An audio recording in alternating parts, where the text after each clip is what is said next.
Chandu the Magician.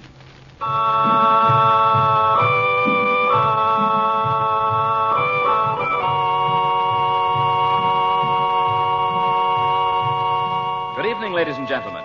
Tonight, the makers of White King granulated soap present for your enjoyment Chandu the Magician.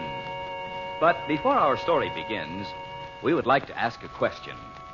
Do you shudder when you see the price tags on sheets and towels these days? Then those high prices are one reason for giving all your household linens White King Wash Day Care. White King has been a good washing machine soap, a good wash day soap for 30 years.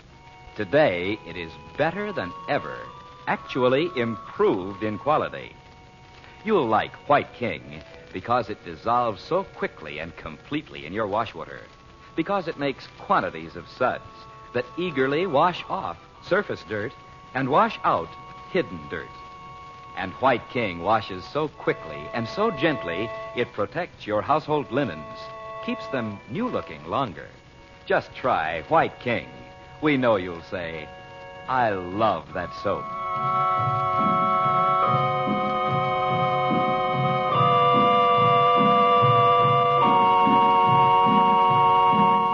Haunted by an ominous premonition of disaster, Frank Chandler decides to go once more to the rooms of the sinister Roxor and search them for a possible key to the riddle. He finds part of a letter signed by the Princess Naji, begging him to meet her in Italy. But Chandler believes Roxor left it for him to find and has some reason for wanting him to leave Cairo. Later, he pretends to leave Naji's home, tricking Roxor's watching Arab into reporting that Chandler has gone. And not knowing their new acquaintance, Gordon Douglas, is an agent of Roxor's, Chandler sets himself to await Roxor's next move. Now, late the following afternoon, Dorothy, Betty, and Bob have gone out on the river to escape the heat. The felucca, manned by Naji's Arab boatman, is moving slowly down the Nile toward her home. But behind them, on the river unseen, is the boat of Gordon Douglas. Chandu the Magician.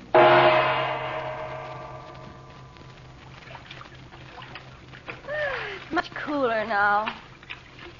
Mehmed, we'll go in when we get to the river gate. As you say, Sid.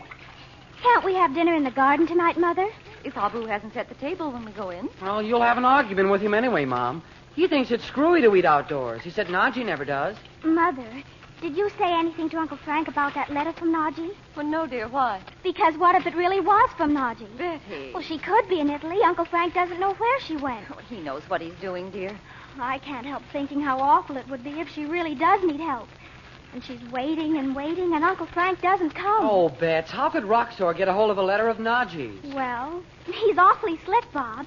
Or Uncle Frank would have found Daddy long before this, for one thing. Look, Roxor hasn't got the Egyptian post office working for him. Maybe not. But he must... Darling, let Uncle Frank work it out. You will anyway, Bets, so... Oh, here we are. Ah. Oh, you can tie up the boat, Mehmet. I'll help them out. Thanks. Hello there. Oh, hi, Mr. Douglas.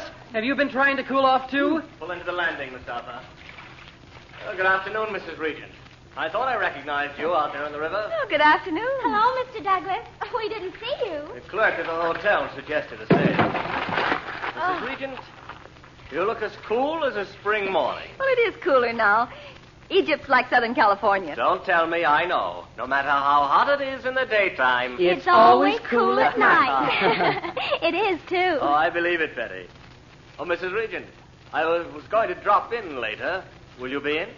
Why, yes, we... Well, why don't you come in now? Well, I'd like to, if your mother doesn't mind. Oh, we'll be glad to have you. Thank you. Mustafa, you needn't wait. I'll get a cart. Take me back. I want Excellency. You know, there's nothing more boring than sitting around a hotel. Oh, gee, I thought foreign correspondents never had a dull moment. Oh, I'm waiting to hear from my office in Rome about something, but... Oh, let me open the gate. Isn't Naji's garden beautiful, Mr. Douglas? Looks as if it might be centuries old. It is. I think the high wall all around makes it look positively feudal. And you know, at night, the whole place is locked up like a fort or something. I know what you mean. I told you the other day, I've heard endless stories about the mysterious princess no one ever sees. Little you know. Bob, will you go in and see if there's any mail? Oh, sure, Mom, in a minute. Mr. Douglas, would you look at some pictures I've taken? I'd like to know if they're any good. Well, I'm no expert, Bob, but I'll be glad to look at them. Oh, they're up in my room. I'll get them. Let's sit out here, Mother, shall we? All right. Mr. Douglas, would you like to have dinner with us? Why, thank you. I'd love to. Oh, it'll be fun. Mother, shall I go and tell Abu? Please, dear. Here, take my hat, will you? Uh-huh. I'll ask him about having dinner outside. I didn't know there was a woman in the world who could take off a hat without looking into a mirror afterwards. Well, as Betty would say, I'm the casual type. Not casual, exactly. Restful, that's the word for you. I suppose all writers automatically try to analyze everybody they meet. You know, I have a friend at home. Don't pigeonhole me, Mrs. Regent. Why, you sound as if I'd accused you of something dreadful. I'm sorry. Truth is, I guess, I resent being lumped together in your mind with a mass of other people. Oh, you won't be. By the time we get home, you'll become that man we met in Egypt. And Bob and Betty will paste your stories in a scrapbook and brag about having dinner with you. Is that a subtle way of putting me in my place? Reminding me that you're the mother of two? If I had to do that, Mr. Douglas, I wouldn't be at all subtle. I see. Well, just my bad luck. What is? That the most attractive woman I've met in years is... Well, no use saying any more now. I agree. But I do hope you're not angry. Because we can still... Chandler! I thought you were out of town. How are you, Douglas? Well, I'm surprised. I understood you to say you were leaving Cairo for a few days. Not just yet. Dot, Betty wants to know if you can come in for a minute. Why, yes. Excuse me. Certainly. It's very pleasant out here this time of day. Yes. I hope you don't mind my dropping in like this. As a matter of fact, I've been wanting to talk to you about India. Yes, you spoke of it the other day. Is there anything in particular you'd like to know? Well, is it true there's anything more to those tricks the street fakirs do than just tricks? No, I don't think so. I thought not.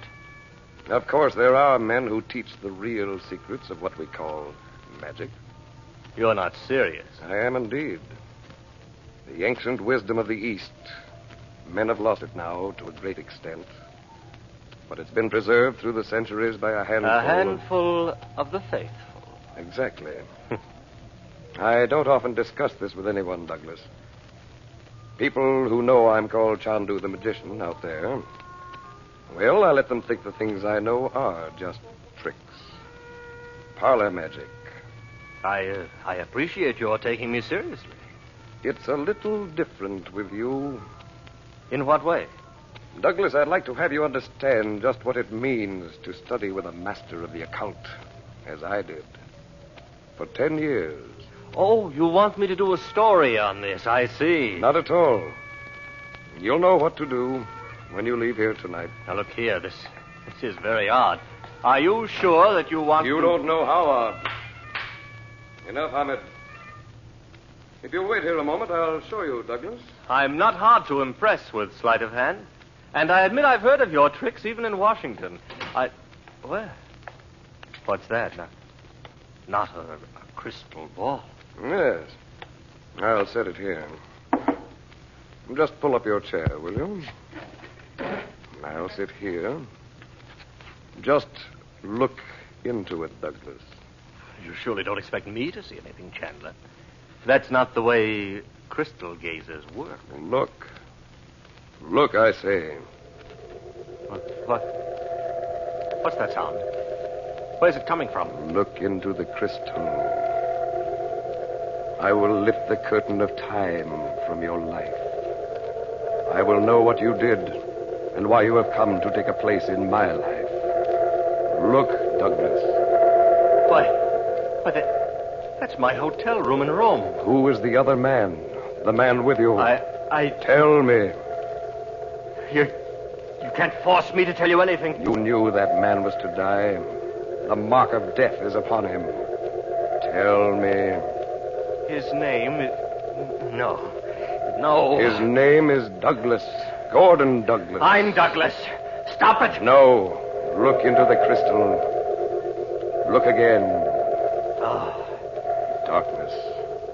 The black shadows of the Roman temple. The stars are gone. The moon's face is hidden from death. I can't look at it. In the blackness near the Tiber, Douglas lies dead. And you came here to take his place. Who are you? No one knows my name but Rocksaw. Oh. What an experience. Like a nightmare. Was it? Quite a show. Strangely enough, you were in it, too. Was I? It's very interesting. You know, I'm rather glad no one could see it but myself. It was nothing much. You understand, just an incident that happened before I left Rome, but, well, you understand. Oh, yes. You said I was in it, though. I seemed to hear your voice. I suppose that was because I was listening to you when I fell asleep, or whatever the term is. I asked you a question. Don't you remember? Why, no. When? In the nightmare. No, I did. You don't mean to say you saw all that? You couldn't have, or you... Nothing. All I'd have known, you're an agent of Rocksaw's. Rocksaw's? What's that? I never heard of it. Who else could have told you I'd be away? Your sister mentioned it, or you told me yourself. Now, look here, Chandler. I know I asked for this hocus-pocus. Nobody in this house told you I'd gone. Rocksaw left that note, thinking I'd dash off to Italy. What were you to do then? I'm sorry, Chandler. I'm afraid I can't go along with this. If you really believe such stuff, I'd advise you to consult a good psychiatrist. So you haven't had enough yet. Sit down, Douglas. Oh, no. You will once more relive an hour I must see. No. Look into the crystal. That's it. Now.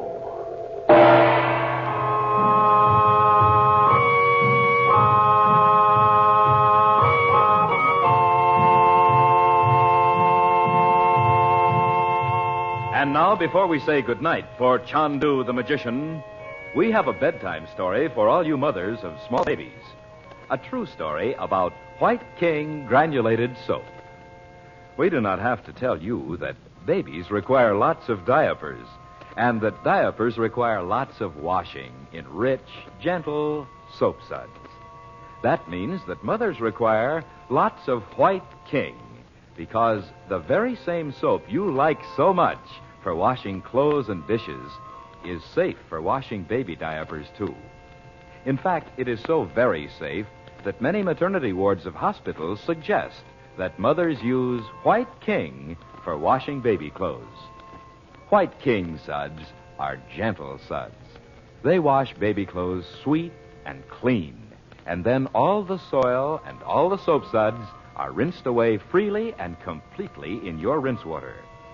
Yes, just as surely as you love your baby, you will love White King for washing baby clothes.